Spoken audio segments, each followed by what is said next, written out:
नमस्कार दोस्तों, DD red के एक और रिएक्शन वीडियो में आप सभी का स्वागत है। मैं हूं आलोक। तो आज जो वीडियो लेकर आया हूं वो वीडियो है निमरा अहमद का और टाइटल है ब्लास्फेमी पर वाजिबुल कत्ल कहने वाला मुफ्ती तारिक मसूद अब खुद ब्लास्फेमी करके गायब। तो जी हाँ भाई साहब, बड़ी चर्चा है यार। मतलब कहते हैं ना, हमारे सनातन में कहते हैं, भगवान गीता में कह के गए हैं भगवान कृष्ण कि कर्म का फल आपका पीछा नहीं छोड़ता है। जो कर्म करोगे उसके अनुरूप आपको फल मिलेगा, नतीजा मिलेगा। और ये वही तारिक मसूद हैं जिन्होंने कर्म किया था। बोले कि किसी से पूछने की, किसी को कहने की, किसी रुकने की जरूरत नहीं है। अगर आपने सुन लिया तो मैं फतवा देता हूं। अगर आपने सुन लिया कि बेगुरमती हुई है, आप फौरन उसका गला काट दीजिए, मार दीजिए उसको। तो नियति का खेल देखिए। दूसरों को ये कहने वाले कि फलाने का गला काट दो, आज खुद का गला बचाने के लिए, कटने से बचाने के लिए विदेश में बैठे हुए हैं, आ नहीं रहे यहां पर। जो उनके कुछ थोड़े बहुत हमदर्द हैं वो यही कह रहे हैं। हमदर्द क्या है? बता रहे हैं कि वापस अब आना मत पाकिस्तान, घुसना मत पाकिस्तान, उधर ही रहो। भाई साहब फंस गए अब तारिक मसूद का। अब ये तो भाई मुसलमानों के ऊपर डिपेंड करता है ना। जैसे कि मुसलमान कहते थे कि दुनिया में कहीं भी रहोगे बेगुरमती करेंगे, छोड़ेंगे नहीं। तो भाई जो कनाडा में मुसलमान हैं या जो बाकी जगहों पे, पता करो कहाँ हैं और जाके फिर करके दिखाओ फिर। और अगर उनको माफ़ी मिल गई है, उनको छोड़ दिया जाए, तो इसका मतलब है कि आप डबल स्टैंडर्ड अपनाते हैं। गरीबों पर आपका हक चलता है, उन्हीं को आप मार डालते हैं, लिंच कर डालते हैं। जो मजबूत लोग हैं, जिनके पीछे लाखों लोग खड़े हैं, उनका आप कुछ बिगाड़ नहीं पाते। तो वहां पर इस्लाम जो है वो कमजोर पड़ जाता है। भाई यही लग रहा है। बाकी देखते हैं कि इस वीडियो में क्या करें। मुझे आइडिया है कि इस वीडियो में लोग क्या कहेंगे, इस वीडियो में वही बातें कहेंगे, लेकिन देखते हैं। आज हम बात करने वाले हैं, एक बहुत अफसोसनाक खबर सामने आ रही है। वो मौलवी, वो मौलाना जिसके मिलियंस में सब्सक्राइबर्स हैं, फॉलोअर्स हैं, जिसके पाकिस्तान में मानने वाले बहुत ज़्यादा, ना सिर्फ पाकिस्तान में बल्कि अदर कंट्रीज़ में से भी उनके बहुत ज़्यादा फॉलोअर्स हैं। उन्होंने ब्लास्फेमी की है, गुस्ताख रसूल किया है और ऐसे अल्फाज इस्तेमाल किए हैं कि नाउज़ुबिल्लाह, मैं ये मुनासिब नहीं समझती कि मैं उन अल्फाजों को अपने इंट्रो में भी दोहराऊं। तो पाकिस्तान के अवाम की तरफ बढ़ते हैं और उनसे इस खबर के बारे में डिस्कस करते हैं कि कोई भी आम शख्स हो पाकिस्तान का, उसको बग़ैर तफ्तीश किए ही अवाम या तो गोली मार देती है या तो जला देती है। और मुफ्ती तारिक मसूद के ख़िलाफ़ पाकिस्तान के अंदर एक भी प्रोटेस्ट नहीं हुआ। इस वक्त मैं जीपीओ चौक पर मौजूद हूँ और जितने प्रोटेस्ट होते हैं उनकी शुरुआत यहीं से होती है, लेकिन यहाँ पर किसी को इस चीज़ का पता तक नहीं है, कोई प्रोटेस्ट मैंने देखा नहीं है। इस टॉपिक को लेकर चलते हैं अवाम की तरफ कि मुफ्ती तारिक मसूद के खिलाफ क्या एक्शन होना चाहिए। वैसे तो वो 4 बार माफ़ी मांग चुके हैं। अवाम की तरफ इस टॉपिक को लेकर चलते हैं, देखते हैं कि क्या इस सेंसिटिव टॉपिक पर अवाम बात करती भी है या नहीं बात करती, कोई इंटरव्यू देना भी चाहता है या नहीं देना चाहता। तो देखते हैं कि आज हमें इंटरव्यूज़ मिलते हैं या नहीं। इस टॉपिक पे मिलते हैं वीडियो के एंड पे। पहली बात तो ये है कि वो यहाँ पाकिस्तान में नहीं है, ये उसकी खुशकिस्मती। दूसरी बात ये है कि जब सबसे बड़ी बात यह है कि अब तक जितनों को मारा है पाकिस्तानी मुसलमानों ने, यह रिपोर्ट दिखा रहा हूं, पिछले साल 400 लोग जो हैं ब्लास्फेमी का शिकार हुए हैं, उसके शिकार बने 400 लोग। ये रिपोर्ट पढ़ रहे हैं आप। इनमें से ज्यादातर के सबूत नहीं मिले। ये साबित नहीं हुआ कि उसने ब्लास्फेमी की। बिना जांच पड़ताल किए इनको निपटा दिया गया, लिंच कर दिया गया। लेकिन तारिक मसूद के तो सबूत हैं। पूरे लोग उस वीडियो को देख रहे हैं, उनके ऑडियो को सुन रहे हैं और क्लियरली उसमें दिख रहा है। अब इसके बाद भी अगर उन्हें माफी दे दी जाती है तो इससे बड़ा दोगलापन क्या होगा। है कि जब उसे महसूस हुआ कि गलती हुई है तो उसने माफ़ी मांगी है, फिर दोबारा फिर इनके कहने पे माफ़ी मांगी थी, जिस तरह ये कहते थे। 4 दफ़ा मांगी है। हाँ, 4 दफ़ा मांग ली है, तो मेरा ख्याल है बस हो जानी चाहिए, अब ख़त्म हो जानी चाहिए। लेकिन सर, यही जो चीज़ आपने बोला, देखिए एक बंदा अगर अपनी गलती की माफ़ी मांगे। अब देख रहे हैं, क्योंकि ये गलती एक मुसलमान से हुई है और वो भी उस मुसलमान से जो बहुत बड़ा मौलाना है, जिसके लाखों में फॉलोअर हैं। यहां पर इस्लाम सामने नहीं आएगा कि जी हम तो कोई रवैया मरवत नहीं कर सकते चाहे कोई भी हो, लेकिन यहां पे वो चीज हट गई ना, ये दोगलापन दिख गया ना कि चलो 4 बार माफी मांग ली है तो अपना मुसलमान बंदा, ऊपर से मौलाना है, बड़ा मौलाना है, ताकतवर मौलाना है, तो चलो माफ कर दो। आप तो कहते हैं कि उस बात पर तो कोई समझौता ही नहीं हो सकता कि अगर किसी ने प्रॉफिट की बेगुरमती कर दी, प्रॉफिट के बारे में कुछ भला बुरा कह दिया, कुरान के बारे में कुछ भला बुरा कर दिया, तो उसको तो माफी ही नहीं।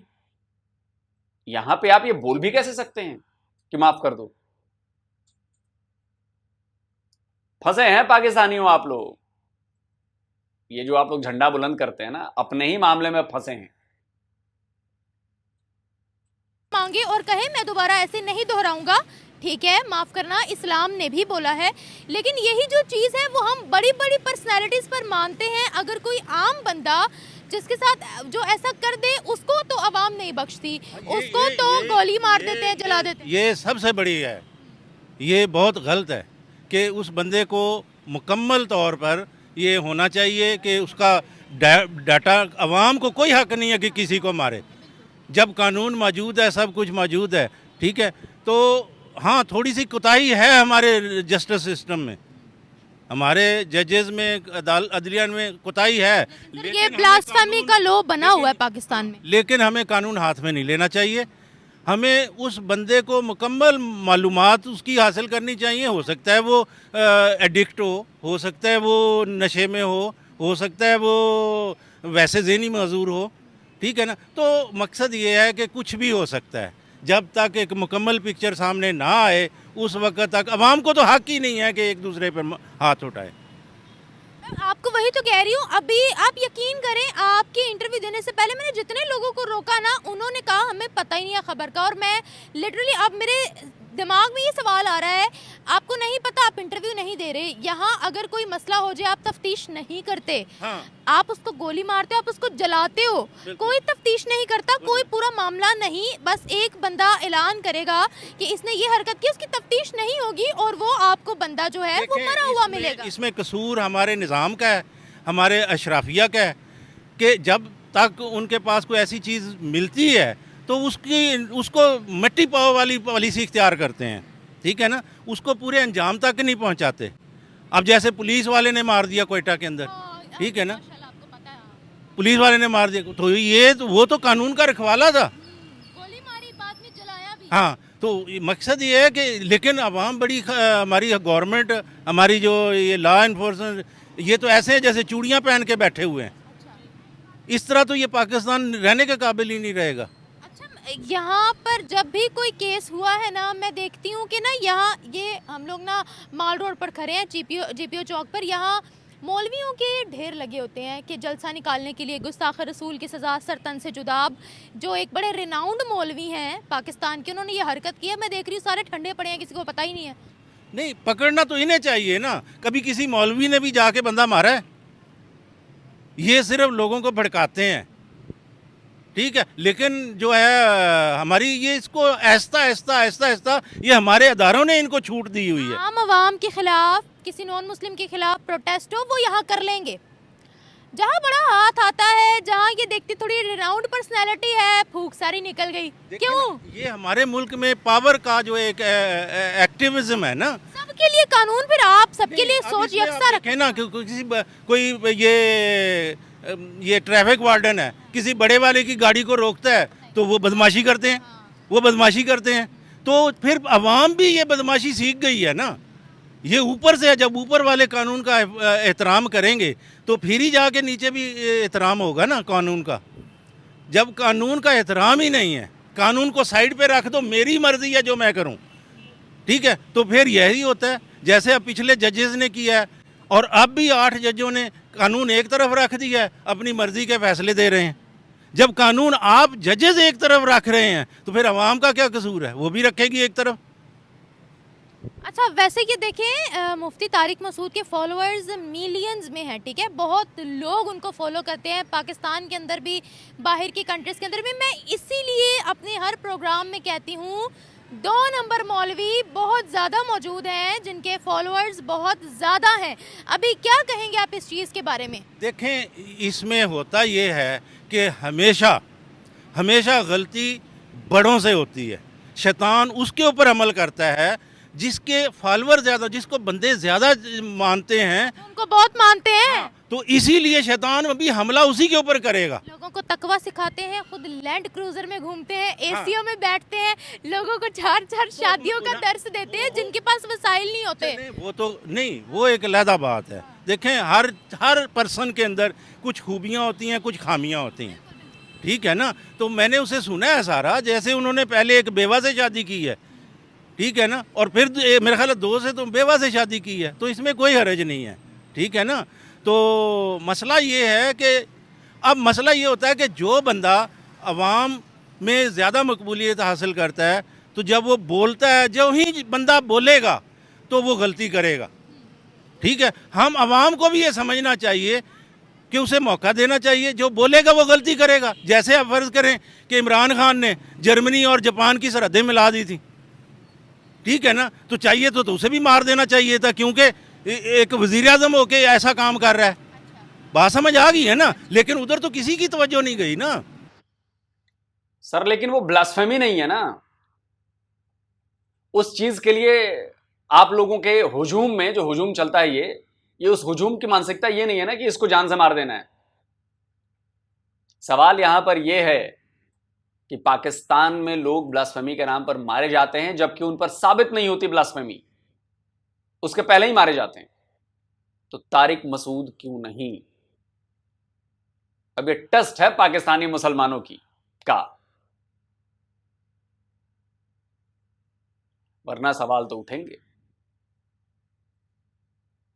ठीक है ना। उसको तो मजाक में समझ लिया, अब मुफ्ती तारिक मसूद के पीछे पड़ गए। असल में क्या हुआ है कि मसला ये है कि हमें तकसीम किया हुआ है फ़िरक़ों में, हमें फ़िरक़ों में तकसीम किया, हमें बरादरियों में तकसीम किया हुआ है, हमें छोटे और बड़े में तकसीम किया हुआ है, ठीक है। और ये किसने किया है? हमारी अशराफिया ने किया हुआ है, ताकि हमें कोई ना पूछे। ऐसी बात है बस। और सबसे बड़ी बात क्या है, अब नून लीग को पंजाब दे दिया है, सिंध पीपल्स पार्टी को दे दिया, पीटीआई को ये पख्तूनख्वा, ताकि ये आपस में लड़ते रहें, हमें कोई ना पूछे।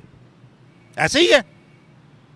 अभी मौलाना मुफ्ती तारिक तो देखिए मसूद ना, ने एक अपॉलोजी की है, हाँ, तो उनको माफ करना चाहिए या फिर एक आम इंसान के साथ जो यहाँ सलूक होता है? नहीं, उन्हें माफ़ करना चाहिए, हमें सीधे रास्ते पे चलना चाहिए, माफ करना चाहिए। हाँ, माफ़ करना चाहिए। और इसी तरह जो ये गैर मुस्लिम करते हैं, ठीक है ना, जो गैर मुस्लिम करते हैं, तो उनको भी पूरी तहकीक करनी चाहिए, ऐसे नहीं मारना चाहिए। तहकीक तो पूरी करे ना, हाँ, और पूरी अगर ऐसा तहकीक कुछ करनी हुआ हो तो चाहिए। कानून के अंदर ये भी घसीटे। नहीं होना चाहिए कि जस्टिस साकिब निसार की तरह बरतानिया में पैसे ले और उनको छोड़ दे। ये भी नहीं होना चाहिए, रातों रात भी नहीं छोड़ना चाहिए।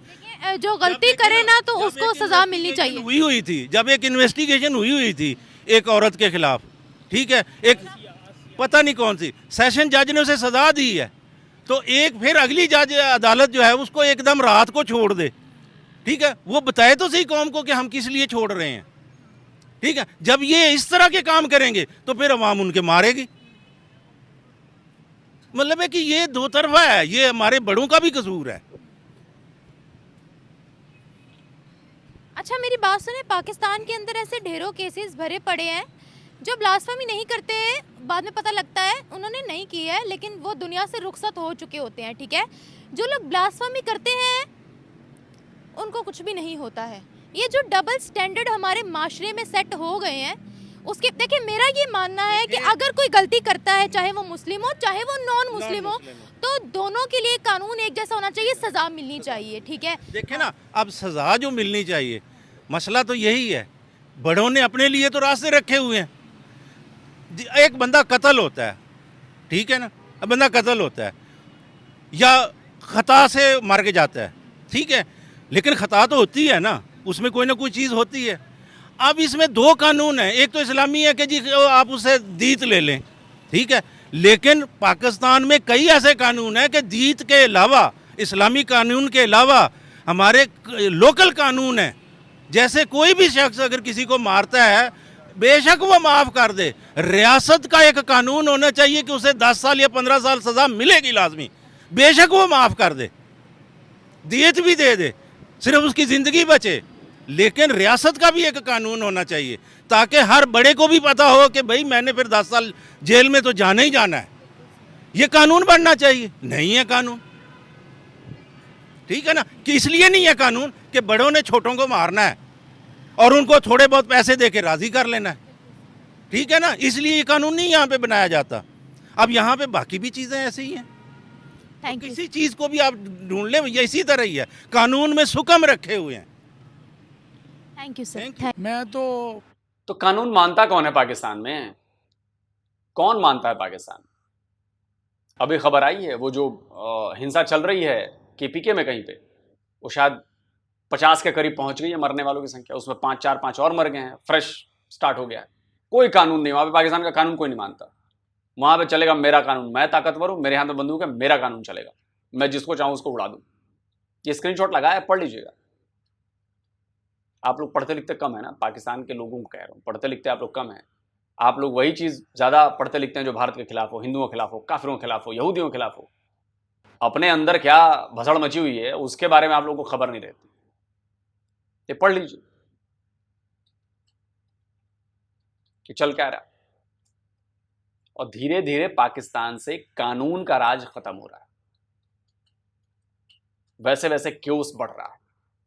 और जिस देश से कानून का राज खत्म हो जाता है, जिस देश में कानून मानने से इनकार कर देते हैं लोग, वो देश खात्मे की ओर बढ़ चला होता है। पाकिस्तान खात्मे की ओर बढ़ चला है। कई पाकिस्तानी होंगे जिनको मेरी ये बात समझ में नहीं आ रही होगी, लेकिन आज से 40 साल बाद, 50 साल बाद अगर किसी को मेरी बात याद रहेगी पाकिस्तानी को, तो ये बात जरूर कहेगा कि एक काफिर ने बात कही थी, वो भी इंडियन ने, और हमने उनकी बात मजाक में उड़ा दी थी, बोला कि क्या बेवकूफ वाली बात कर रही है। तो पहले आपका शुक्रिया अदा करता हूँ, और दूसरी बात जो उसने ये गुफ्तगू की है, मुझे ये नहीं समझ आ रही कि हमारे मुफ्ती साहब कहाँ हैं। वो बड़े मशहूर हैं मुफ्ती साहब, क्या नाम है? मुनीबुर रहमान। हाँ जी, वो कहाँ पे हैं? हमारे तरीके लब्बैक वाले कहाँ पे हैं? हमारे इतने मुफ्ती हैं, इतने मौलवी हैं, वो कहाँ पे हैं?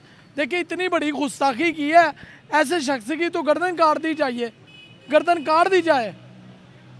क्योंकि हम तो खुश नसीब हैं, हम सरकार की उम्मत से हैं, और वो बगैरत इंसान ये कह रहा है कि आप उन्हें मानते क्यों हैं?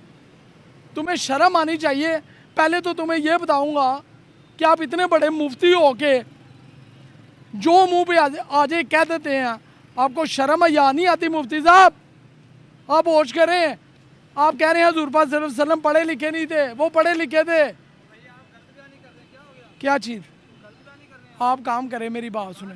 जो उन्होंने एक मिनट, की एक मिनट, एक मिनट, इसकी तरफ कैमरा करो, एक कैमरा करो इसकी तरफ। हाँ हाँ, आप इधर आओ। इधर आओ, ये उसका फॉलोवर होगा जो। आपने बयान सुना क्या कहा है? क्या कहा है? क्या कहा है? अंदर आके बोलो ना, अंदर आकर बोलो। ये अवाम है वायलेंट, ये अवाम है वायलेंट। आप उनकी तरफ हिम्मत है तो अंदर आओ, आप उनकी तरफ हिम्मत है आओ तो ना। अंदर आओ, हिम्मत है तो अंदर आओ। सड़क छाप, सड़क छाप, आजा। सड़क छाप। क्या नाम था मौलवी का? क्या मुफ्ती तारिक मसूद, ये उसका फॉलोवर होगा। देखें जी, मुफ्ती तारिक जो हैं उन्होंने इतनी बड़ी गुस्ताखी की है, आप सब लोगों ने वीडियो देखी भी है, और हमारे जितने मुफ्ती हैं, ये फॉलोवर घूम रहा है ना, ये बड़ी बात है कि उनको शर्म आनी चाहिए, ऐसी बात नहीं करनी चाहिए। हम खुश नसीब हैं, हम सरकार की उम्मत से हैं, हम अपने हुज़ूर पाक सल्लल्लाहु अलैहि वसल्लम को मानते हैं, और वो आखिरी नबी हैं। देखें कि अब ये जो मौलवी फितना बन रहा है ना, इसको शर्म आनी चाहिए। अब देखें हर बंदा गुस्ताखी करता है, सॉरी कर लेता है, ठीक है, सॉरी से नहीं काम बनेगा। ऐसा काम ना करें, आपकी मेहरबानी। जो आप जो मुंह पे आता है बोल देते हैं। मेरी बात सुने, यहाँ पर आम लोग जो हैं पाकिस्तान के अंदर ढेरों केसेस भरे पड़े हैं कि उनको मौके के ऊपर मार दिया जाता है, या गोली चला दी जाती है, या उनको आग लगा दी जाती है। अब जहाँ बड़े बंदे की बात आई है, तो मैं तो देख रही हूँ यहाँ पर तो कोई प्रोटेस्ट ही नहीं हुआ। मुझे तो ये हैरानगी आती है कि ये ना जैसे अपनी अवाम पीटीआई नून लीग पीपल पार्टी रल चुकी है ना, इसी तरह इन्होंने अपने अपने मौलवी पकड़ लिए हैं। इनको ये नहीं समझ आता कि ये बंदा क्या बोल रहा है, हम इसका जवाब दें। ये तो अभी तक किसी ने जवाब भी नहीं दिया। मैंने वीडियो देखी, मुझे हैरानगी हुई है कि इनको ऐसा काम नहीं करना चाहिए था, इनको ऐसा बोलना नहीं चाहिए। और ये मुझे हैरानगी आती है, ये मौलवी साहब कहते हैं मिलाद नहीं मनाना चाहिए। अल्लाह के बंदे, आप दुनिया को गुमराह क्यों कर रहे हैं? देखिए, बात मैं मिलाद पे नहीं कर रही थी, बात तो मैं उस बंदे पर कर रही थी। मैंने ये भी देखी है, ये कहते हैं मिलाद नहीं कराना चाहिए। अच्छा, मुझे ये मैं वही आपसे सवाल करती, आम बंदा होता उसको पब्लिक जला देती तफ्तीश किए बगैर भी। ऐसे कैसे आपको पता है कि पाकिस्तान के अंदर केसेस ऐसे भी सामने की बाद में पता लगता है कि वो सब नहीं हुआ, ठीक है, लेकिन उससे पहले उसको जला दिया जाता है, बाद में कानून कार्रवाई करता है। लेकिन यहाँ पर जो है वो मैं नहीं देख रही कि यहाँ पर किसी भी रिनाउंड पर्सनैलिटी ने एक बार भी इसके बारे में गुफ्तगू की हो। मुझे तो हैरानगी आती है, हमारे वजीर आजम वजीर आला कहाँ हैं, हमारे मुफ्ती कहाँ हैं? हम क्या कहें कि छोटे बंदों के लिए और बड़े बंदों के लिए कानून अलग है। मैडम, इस तरह तो मुझे लग रहा है कि ये जो मौलवी ने ये गुस्ताखी की है ना, ये हमारी जमात से नहीं है, ये कोई ऐसे फिरके से है जो हम लोगों को गुमराह करना चाहता है, हमारी अवाम को। आगे हमारी अवाम बड़ी परेशान है। वो आगे ना बात जमात पे, वो हमारी जमात वाला नहीं है। अच्छा बेटा, आप तुझे बताएंगे हम। आगे ना फिरकावारियत यही करेंगे आप लोग। एक कार्टून देखा था मैंने कहीं पे कि धरती पर आखिरी इंसान बचा हुआ है, वो एक मुसलमान है और उसके पैर में तलवार लगा है और उसके हाथ में एक तलवार है और आपस में ही लड़ रहा है। कि मतलब आखिरी मुसलमान के पास इस धरती पर बचा हुआ है और उसके पास लड़ने के लिए कोई नहीं मिला, तो आपस में लड़ रहा है, टांग और हाथ उसके लड़ रही है तलवार से। इस कंडीशन को मत आने दीजिए, इस कंडीशन को मत आने दीजिए। अगर आप, खैर मैं क्यों समझा रहा हूं यार, इसमें मेरा क्या फायदा है, मैं नहीं समझाऊंगा। वो और इसी तरह की गुफ्तगू करके परेशान कर रहे हैं। अच्छा, बस मुझे और कोई बताएं बात कि हमारी आवाम का दूसरे लोगों के लिए एटीट्यूड अलग है, जो रिनाउंड पर्सनालिटीज होती हैं उनके लिए एटीट्यूड अलग होता है, भाई ऐसा क्यों? असल बात में क्या है, हमारी अवाम ना अब अलग अलग ऐसे हो चुकी है, जिसके बाद चार पैसे आ जाते हैं उसकी ट्यूनिंग बदल जाती है, जिसके बाद बेचारे के पास पैसा नहीं है वो पढ़ा लिखा नहीं है। मैंने तो कई लोगों को देखे हैं, वो वीडियो देखेगा मौलवी साहब की, वो बयान कर रहा है, अच्छा बयान कर दिया, लाइक कर दिया, तो जो बयान में ऐसा किया तो खुद भी हंसा और तो फिर लाइक कर दिया। वीडियो को लाइक करने से पहले देखें कि ये मौलवी क्या कह रहा है, ये किस जमात से है, समझ आएगी नहीं। इस पे फौरन एक्शन लेना चाहिए। अगर एक्शन माफी मांग रहे, वो 4 दफा माफी मांग चुके हैं। माफ़ी मांगना काम नहीं है। सबसे पहली बात है कि ये हमारे मेन मुफ्तियों को उनके पास जाना चाहिए कि आइंदा से ऐसी हरकत हुई तो आप जानते हैं कि दुनिया में क्या अंजाम हो सकता है इंसान का। ठीक है, अल्लाह। चलिए, वीडियो ख़त्म हो गया। मुझे जो कुल जमा लग रहा है कि अभी सबकी बातों को सुनकर लग रहा है कि चूंकि मुस्लिम है, चूंकि मौलाना है, बड़े फॉलोवर हैं, तो इसको माफ़ी मिल जाएगी, इसको माफ़ी मिल जाएगी। हालांकि अब वो अगले, मुझे लग रहा है 2-4 साल तो नहीं आएगा, 2-4 साल वो पाकिस्तान नहीं आएगा। लेकिन इस पूरे कांड ने एक बड़ा गजब का काम किया है। इस पूरे कांड ने एक बार फिर पूरी दुनिया के सामने पाकिस्तान को एज ए मिसाल पेश किया है कि वो पाकिस्तान है जो किसी को नहीं बख्शता। ये वो डायन है जो अपने घर भी खा जाती है। एक हमारे कहावत है कि डायन भी अपने आसपास के 7 घरों को छोड़ देती है, लेकिन ये वो डायन है जो अपने घरों को भी खा जाती है, अपनों को भी खा जाती है। पाकिस्तान वो डायन है। अब तारिक मसूद, बताइए उनके दिमाग में क्या चल रहा होगा यार। जिंदगी भर जो मैंने जिसके लिए काम किया, जो कहा, जिसके लिए अपना प्यार दिखाया, आज वही उल्टा पड़ गया। और मैं बिल्कुल गारंटी देता हूं, तारिक मसूद अगर आ गए पाकिस्तान तो उनका सर जुदा होना है, एकदम हो जाएगा। क्योंकि मैं बहुत सारे मौलवियों और टुच्चे मुच्चे यूट्यूबर्स को सुन रहा था, ये मतलब मौलवी यूट्यूबर्स जो ज्ञान देते हैं आके, वो सब बड़े गुस्से में, सब कह रहे हैं कि ये इसने ठीक नहीं किया है, ये एकदम भयंकर गुस्से में दिख रहे हैं और लोगों में भी गुस्सा बढ़ रहा है। एक तो वीडियो वायरल हो गया, ऊपर से इनका माफीनामा 4 बार वायरल हो गया। मतलब ये लोग अब समझ गए कि भाई ये बात तो सही है, किसने गुस्ताखी तो कर दी है, माफिया मांग रहा है, 4 बार माफी मांग चुका है। तो तारिक मसूद साहब जहां भी दुनिया के जिस कोने में भी हैं, आप वहीं रहिए, पाकिस्तान मत आइए। और दूसरी चिंता मुझे लग रही है कि उनके परिवार वालों की, भाई उनके लाखों फॉलोअर्स हैं, कुछ नाराज भी होंगे, उनके परिवार पर खतरा बढ़ सकता है, उनके बीवियों पर, जो भी चार बीवियां अगर होंगी तो उनके बच्चों पर खतरा बढ़ सकता है। तो कल को कहीं ये ना हो कि तारिक मसूद को पाकिस्तान में बुलाने के लिए उनके बीवी बच्चों को अगवा कर लिया जाए, बंधक बना लिया जाए, भीड़ कहे कि जल्दी आओ नहीं तो इनको निपटारा करते हैं। ये भी हो सकता है, क्या पता किसी के दिमाग में ये बात आ जाए कि अगर तारिक मसूद को पाकिस्तान बुलाना है, बड़ा विदेश में है, अच्छा रुको तो इसकी फैमिली पर अटैक करो, पकड़ो इसकी फैमिली को, बंधक बना लो, होस्टेज कर लो, आएगा ही आएगा। ये भी हो सकता है। मतलब मैं आइडिया नहीं दे रहा हूं, मैं आशंका जता रहा हूं, होने को कुछ भी हो सकता है ना, हर तरफ आदमी को सोचना पड़ता है ना भाई। तो तारिक मसूद कहीं ऐसा ना हो कि वो ये बातें सुनकर कहीं अपनी फैमिली को बुलवा ना लिया हो, अब तक उन्होंने पाकिस्तान से बाहर ना निकलवा लिया हो, ये भी हो सकता है। तो कुल जमा मामला हो गया बड़ा इंटरेस्टिंग इसलिए कि जिस चीज का दावा करते हैं पाकिस्तानी, अगर वो काम नहीं हुआ तो पूरी दुनिया हंसेगी, और अगर वो काम हो गया तब भी पूरी दुनिया हंसेगी। तो दोनों में ही रुसवाई है पाकिस्तान की। अगर तारिक मसूद का सर तन से जुदा होता है तब भी रुसवाई है, फिर ह्यूमन राइट्स वाले और बाकी वाले सब कहेंगे देखो ये क्या होता है पाकिस्तान। और अगर नहीं हुआ तो जो एंटी इस्लाम लॉबी है वो कहेगी देखो जी यहां पर तो इनके डबल स्टैंडर्ड है, आम बंदा करे तो सर तन से जुदा कर देंगे, कोई बड़ा आदमी कर देगा तो गुस्ताखी भी माफ है। फिर यही, बाकी कमेंट करके आप बताएं आप क्या कहते हैं। जल्दी मिलता हूं एक और नए वीडियो के साथ। नमस्कार, जय हिंद। तो अगर आप चाहते हैं मुझसे बात करना, मुझसे कोई सवाल पूछना, तो फैन कॉल पर आप मुझसे कनेक्ट हो सकते हैं। फैन कॉल में ये सुविधा है कि आप अपने हिसाब से वहां पर जाकर टाइम स्लॉट बुक कर सकते हैं कि आपको फलाने दिन मुझसे बात करनी है, फलाने टाइम पे मुझसे बात करनी है। लेकिन ये भी बता दूं कि ये पेड सर्विस है,